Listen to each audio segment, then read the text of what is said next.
Hello friends, welcome to SashtiFoodPark. இந்த வீடியோவில் ஹெல்த்தியான ரிச் லுக்கோட ஒரு கேரட் பாயசம் தாங்க பார்க்க போகிறோம். இது பார்க்குறக்கே அட்டகாசமாக இருந்துச்சு, டேஸ்ட் வேறு லெவலில் இருந்துச்சு. வாங்க இது எப்படி செய்கிறதுன்னு பார்க்கலாம். மீடியம் சைஸில் 2 கேரட் எடுத்து க்ளீன் பண்ணி இதை கட் பண்ணி இதை வேக வைக்க போகிறோம்.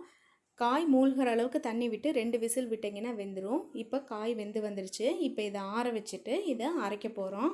இந்த பாயாசம் 2லேருந்து 3 பேர் அளவுக்கு சாப்பிட்ற மாதிரி நான் செய்கிறேன்.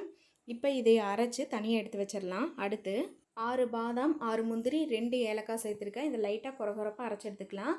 எனக்கு நல்லா திக்னஸ் வேணும் ப்ளஸ் டேஸ்ட்டு வேணுங்கிறதுனால நான் இவ்வளோ சேர்த்துக்கிறேன். அடுத்து இந்த பாயாசத்துக்கு 1/4 லிட்ரு பால் எடுத்துக்கிறேன். 3 பேருங்கிறனால 1/4 லிட்ரு போதும். இது சூடாயிட்ருக்கட்டும். அடுத்து இன்னொரு சைடு நான் ஜவ்வரிசியை 2 ஸ்பூன் எடுத்து 1 மணி நேரத்துக்கு முன்னாடி ஊற வச்சுருக்கேன். இப்போ இதை நல்லா வேக வச்சுக்கலாம். இது ஸ்டார்டிங் பார்க்கும்போது நல்லா ஒயிட் கலரில் இருக்கும். இது நல்லா வெந்துருச்சு அப்படின்னா இந்த மாதிரி கண்ணாடி கலரில் ஆயிரும். இது 4 நிமிஷம் எடுத்துக்கும் வேகிறதுக்கு.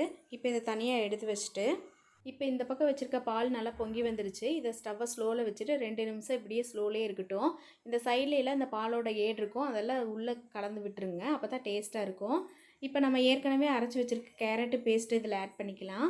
இதை ஆட் பண்ணிவிட்டு இது எல்லாத்தையும் நல்லா மிக்ஸ் பண்ணி விட்டுடலாம்.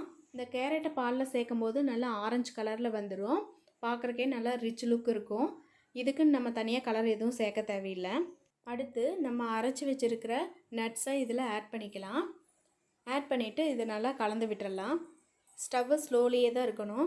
இதை நல்லா கலந்து விட்டுட்டு வேக வச்சுருக்க ஜவ்வரிசியை இதில் சேர்த்துக்கலாம். இதில் சேர்த்துட்டு இது எல்லாத்தையும் நல்லா மிக்ஸ் பண்ணிக்கலாம். அடுத்து இதில் சர்க்கரை ஆட் பண்ணிக்கலாம். உங்களுக்கு சுகர் எந்த அளவுக்கு வேணுமோ அந்த அளவுக்கு ஆட் பண்ணிக்கோங்க. ஆட் பண்ணி நல்லா கலந்து விட்டுடலாம். சுகர் சேர்த்திருக்கறனால பாயாசம் கொஞ்சம் தண்ணி விடும். இப்போ இதெல்லாத்தையும் நல்லா கலந்துட்டு லாஸ்ட்டாக நெய்யில் முந்திரியை வறுத்து இதில் ஆட் பண்ண போகிறோம். நெய் விட்டுக்கோங்க, தேவையான அளவு முந்திரி சேர்த்து லைட் ப்ரௌன் கலர் வந்ததுக்கப்புறம் இதை எடுத்துடலாம். இதை எடுத்து பாயாசத்தில் சேர்க்க போகிறோம்.